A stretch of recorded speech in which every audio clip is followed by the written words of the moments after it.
Terima kasih Anda masih bersama kami di Sindo Prime. Kita masih berbincang-bincang dengan Waketum Partai Perindo Boyke Nofrizon dan peneliti Perludem Usep Hasan Sadikin, serta tadi pengamat politik Ujang Komarudin juga sudah lebih dulu pamit. Saya kembali ke Kang Usep. Kang Usep, masih bisa dengar suara saya ya? Kang Usep? Halo? Ya, aman ya, suara saya aman? Aman, ya. Baik. Mendengar. Baik, Kang Usep, lalu bagaimana kita mengawal ini, mengingat bahwa kayaknya semuanya sudah kisruh ya, ada data kekacauan di sana sini gitu. Bagaimana kita harus mengawal? Apa memang harus satu-satu kemudian kita kawal dengan C1 planonya? Iya, sekali lagi yang harus kita tagih keterbukaan informasi hasil pemilu ini sebagai data publik itu bukan hanya KPU gitu, tapi juga ada yang namanya lembaga penyelenggara pemilu, Badan Pengawas Pemilu yang kewenangannya besar, yang punya pengawas di setiap TPS dan punya teknologi pemilu namanya Bawaslu gitu, dan itu tidak berfungsi dan gagal gitu. Nah, lalu apa yang harus kita lakukan dalam mengontrol ini? Ya sekali lagi saya mengingatkan lagi, kita berpegang pada ragam hasil survei karena itu bisa dipertanggungjawabkan secara metodologis dan secara ilmiah. Yang kedua adalah inisiatif masyarakat sipil gitu ya. Kita tahu ada jaga suara, kita tahu ada jaga pemilu, kita tahu ada kecurangan pemilu. Oke, sebentar Kang Usep. Tadi Anda menyebut untuk badan survei yang seperti quick count kemarin maksudnya? Iya betul. Jadi kan mereka adalah lembaga yang punya asosiasi profesi yang bisa dipertanggungjawabkan secara profesional dan metodologinya dipertanggungjawabkan secara ilmiah begitu. Jadi akhirnya kita harus kembali untuk melihat quick count itu sebagai dasar kita mengingat bahwa real count KPU sudah nggak jelas lagi. Iya, satu-satunya apa boleh buat. Karena Sirekap tidak berfungsi, Bawaslu tidak mengerjakan, meskipun udah habis uang negara membiayai Bawaslu ya, fungsinya udah diperbesar tapi tidak bekerja dengan baik. Lalu inisiatif masyarakat sipil, ada data-data yang masih parsial yang itu penting untuk digabungkan, untuk disolidkan ya sebagai bagian dari kontrol alternatif ya selain hasil dari lembaga survei begitu.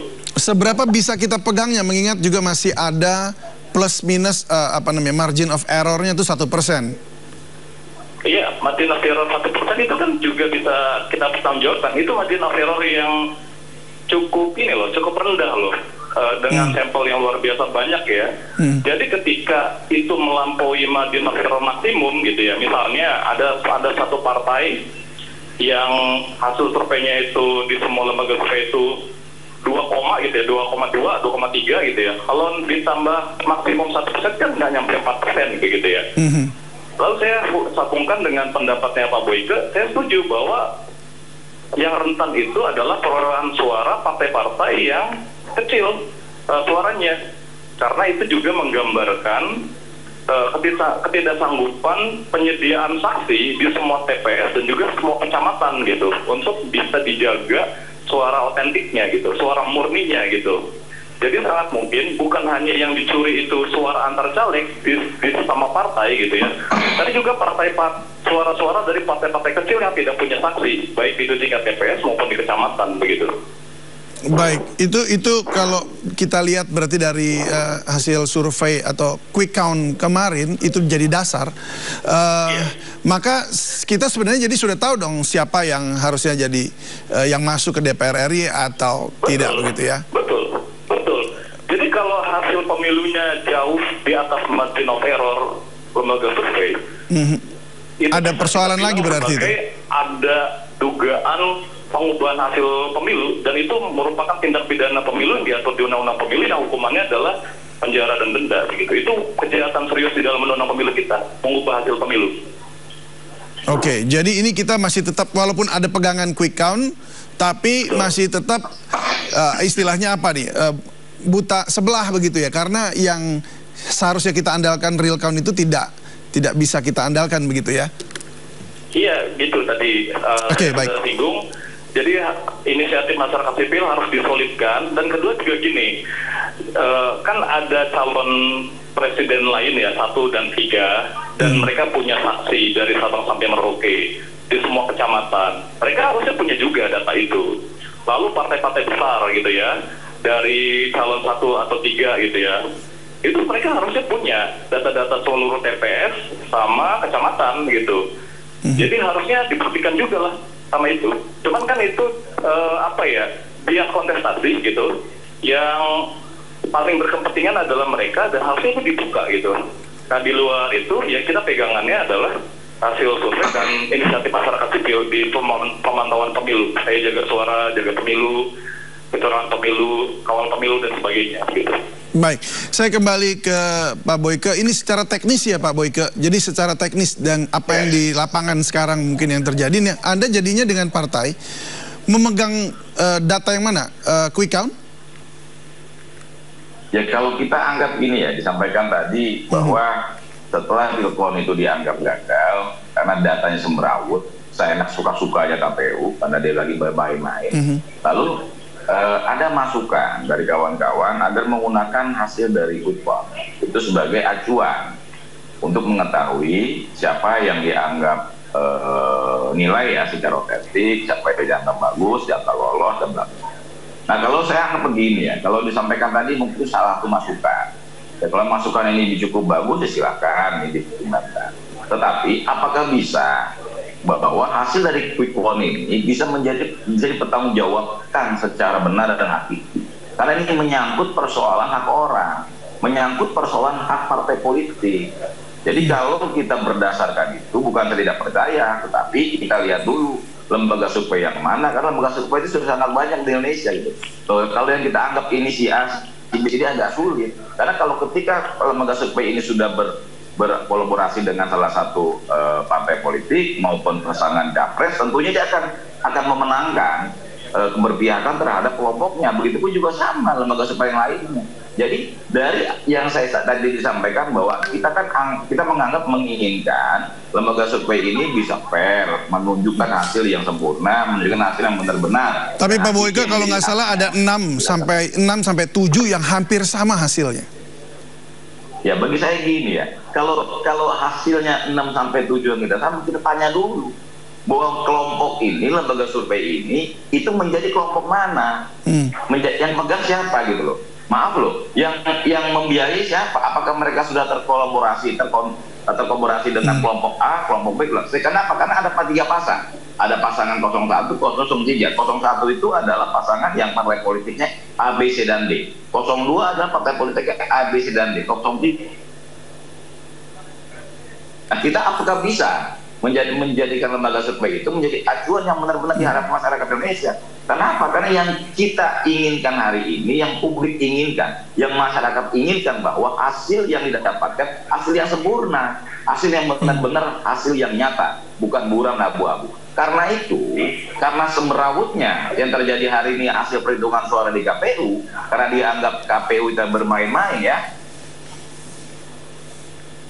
suka mereka lah, mereka mau ganti ini berapa, mereka akan geser ke ini berapa, itu suka-suka mereka. Karena itu yang saya anggap adalah yang sangat baik adalah yaitu slogan yang kita anggap itu bisa dipertanggungjawabkan legalitasnya. Slogannya apa? Ya kita kepada teman-teman yang ada di anggota DPR, yang ada di DPR sana, benar-benar menjadikan yang namanya hak angket ini menjadi pintu masuk untuk menunjukkan, untuk mengkontrol, untuk memverifikasi hasil yang didapatkan oleh semua itu hasil yang baik atau hasil yang tidak baik.